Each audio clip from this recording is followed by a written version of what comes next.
A expressão "naquela hora" liga o ensinamento e as ações de Jesus no capítulo anterior à pergunta que revela o foco errado dos discípulos: quem é realmente o maior no reino dos céus? Eles frequentemente se preocupavam com a questão da grandeza. Sem dúvida, imaginavam um reino temporal com uma distribuição de honras e cargos como os reinos da terra. E pareciam fazer essa pergunta pensando que Jesus já havia escolhido um deles como o maior, ou como se quisessem que Jesus decidisse entre eles. Jesus poderia ter respondido à pergunta apontando para si mesmo, mas em vez disso, chamou uma criança e disse que se eles não se convertessem e se tornassem como crianças, jamais entrariam no reino dos céus. Isso provavelmente foi uma grande decepção para os discípulos, porque naquela época crianças eram vistas como sem importância. Ao exigir a humildade e a dependência da posição social da criança como requisitos para a excelência espiritual, Jesus confrontou diretamente a ambição por poder e status que dominava a mente dos seus discípulos. O próprio Jesus tinha a humildade de uma criança, despreocupado com seu próprio status. Ele não buscava ser o centro das atenções, agia com sinceridade e não usava de uma presença intimidadora para impor sua autoridade. Ao dizer que receber uma criança em seu nome é o mesmo que recebê-lo, Jesus elevou o status da criança de uma maneira radical. Isso se referindo tanto à criança que estava ali presente, como também metaforicamente a qualquer discípulo humilde e sem status.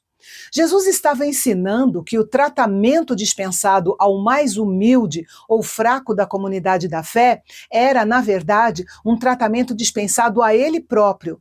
Honrar o humilde é honrar a Jesus. Ele também condenou aqueles que são causa de tropeço ou escândalo aos seus seguidores mais vulneráveis. O termo grego significa causar queda, levar ao pecado, ser uma armadilha ou desviar da fé. A pedra de moinho mencionada aqui era a maior e mais pesada, movida por um burro. A punição de ser afogado com essa pedra amarrada ao pescoço ilustra a extrema seriedade com que Deus trata o ato de desviar ou corromper um crente novo ou fraco na fé. O afogamento nas profundezas do mar era uma imagem que causava terror aos judeus. O afogamento era uma forma de pena capital utilizada apenas pelos romanos para certos crimes. Esses versículos reforçam a lição do versículo 4, que a humildade é o padrão e a atitude de quem é grande deve ser de serviço e proteção aos pequeninos, e nunca de escândalo ou opressão. No versículo 7, Jesus dá um duplo aviso, usando o termo ai, como uma declaração profética de juízo iminente. Esses avisos estabelecem que, apesar de o mundo ser um lugar de armadilhas espirituais, a pessoa que escolhe ser um instrumento dessas armadilhas será severamente responsabilizada por Deus. Nos versículos 8 e 9, Jesus emprega uma hipérbole chocante, ou um exagero intencional, para ilustrar a seriedade do pecado e a prioridade absoluta da salvação. Ele usa partes do corpo, mão, pé, olho, para simbolizar as fontes mais íntimas e ativas de tentação e pecado em nossa própria vida. É claro que Jesus não está dando uma instrução literal para a automutilação física, até porque mutilar o corpo não removeria a raiz do desejo pecaminoso que está no coração. Jesus estava ensinando que a salvação da alma é a questão mais importante da vida, e qualquer coisa que impeça essa salvação deve ser tratada com urgência e uma disciplina extrema. É melhor sacrificar-se na batalha contra o pecado agora do que enfrentar a punição por toda a eternidade. O versículo 10 conclui a sessão de advertências de Jesus sobre o tratamento dos pequeninos, que são os cristãos humildes, novos na fé, ou aqueles que não possuem status ou influência na comunidade. Jesus introduziu um poderoso motivo teológico para a proteção desses pequeninos: a supervisão angelical. Eles estão debaixo de uma proteção divina privilegiada. A expressão os anjos deles é frequentemente interpretado como uma referência aos anjos da guarda. A Bíblia ensina que nós temos anjos que nos protegem e nos servem, conforme a vontade de Deus, mas não há base para limitar isso a apenas um anjo da guarda específico.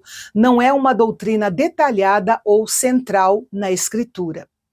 Jesus encerra o assunto sobre a advertência contra desprezar os pequeninos, apresentando a parábola da ovelha perdida, que liga a missão de Jesus diretamente à necessidade de buscar e proteger os cristãos mais vulneráveis. Jesus apelou para a experiência comum da vida pastoril. Qualquer pastor, mesmo tendo a grande maioria do seu rebanho segura, dedicará tempo e esforço total para resgatar uma única ovelha perdida. A extrema alegria que o pastor sente ao encontrar a que estava em perigo não desvaloriza as 99, mas realça a alegria do resgate e a dedicação do pastor à salvação de cada indivíduo. Este é o argumento final de Jesus contra a ambição dos discípulos. A prioridade de Deus não é quem se assenta nos assentos mais altos, mas sim o cuidado, a busca e a proteção do cristão mais fraco e propenso a se desviar. A seguir, Jesus mudou o foco da proteção do pequenino para a restauração e disciplina dentro da comunidade de cristãos. Ele estabeleceu um processo claro para lidar com um irmão que peca, priorizando a reconciliação. Primeiro, uma ação individual. O ofendido deve procurar o irmão em particular para ganhá-lo de volta, mantendo a discrição. Depois, uma ação com testemunhas. Se não houver sucesso com as tentativas privadas de reconciliação, deve-se levar uma ou duas testemunhas para confirmar a verdade. Caso a recusa persista, o assunto deverá ser levado à igreja ou ao corpo de liderança representativo da comunidade, como autoridade final para julgamento. Ela deve ouvir as testemunhas e a parte ofendida e tentar pela última vez persuadir e restaurar o irmão pecador. Este ato ressalta que o pecado é uma ofensa que afeta toda a comunidade. E, por fim, a falha em ouvir a igreja resultará na exclusão da comunidade. Isso não é um ato de vingança, mas uma medida drástica com duplo objetivo: preservar a pureza e o testemunho da igreja e provocar arrependimento, ou seja, chocar o indivíduo a ponto de ele reconhecer a seriedade do seu pecado, se arrepender e ser restaurado. Todo esse processo, se for feito com humildade e de acordo com a palavra, será totalmente vinculativo aos olhos de Deus. Por isso, Jesus reiterou a autoridade que já havia sido dada a Pedro e aqui é estendida à comunidade. O ligar e desligar, que eram termos rabínicos, significava a autoridade para declarar o que era proibido, ligar, e o permitido, desligar. No caso desse contexto, a igreja tem autoridade de excluir ou restaurar a comunhão o irmão que pecou, com base na sua decisão, depois de ser repreendido. Jesus concluiu reforçando a eficácia e a importância da unidade da igreja. Ele garantiu que sua presença estaria no meio do seu povo, mesmo em pequenos grupos, quando eles se reunissem com sua autoridade e propósito. E isso seria vital para realizar a disciplina eclesiástica de maneira justa e amorosa. Então Pedro quis que Jesus esclarecesse sobre os limites do perdão, sugerindo perdoar até 7 vezes. Pedro se mostrava bastante generoso para os padrões da época. A tradição rabínica, baseada nas interpretações de Amós 1:3, ensinava que perdoar 3 vezes já era suficiente. Sendo assim, as 7 vezes de Pedro eram generosas. Mas a resposta de Jesus eliminou todos os limites e cálculos. Ao invés de endossar um número finito, 7, Jesus respondeu com 70 vezes 7. A resposta de Jesus não é um comando para se manter uma contagem exata até chegar a um número 490, mas sim uma hipérbole, ou seja, um exagero proposital que significa a necessidade de perdão ilimitado, incondicional e contínuo. A frase 70 vezes 7 é uma menção à vingança de Lameque. A vingança de Lameque multiplica o número da vingança, simbolizando o mal ilimitado e descontrolado. Mas o perdão de Jesus multiplica o número do perdão, simbolizando a graça ilimitada e a misericórdia que devem caracterizar a comunidade do reino. E então Jesus contou uma parábola para ilustrar que a misericórdia ilimitada é o princípio fundamental do reino de Deus. A parábola dizia respeito a um servo que devia ao seu rei um valor referente a 10.000 talentos. Um talento não era uma moeda, mas sim uma unidade de peso, cerca de 34 quilos de metal precioso, geralmente prata. Um talento de prata valia cerca de 6.000 denários. Como ele devia 10.000 talentos, multiplicamos 10.000 por 6.000 e temos um total de 60 milhões de denários. Um denário era o salário de um dia inteiro para um trabalhador comum. Para pagar 60 milhões de denários, ele precisaria trabalhar cerca de 170 mil anos. Portanto, era uma dívida impagável. Como ele não tinha como pagar, implorou misericórdia ao rei e ele o perdoou. Acontece que o mesmo servo tinha um companheiro que lhe devia uma quantia insignificante, 100 denários. 100 denários representavam cerca de 3 meses de salário de um trabalhador comum.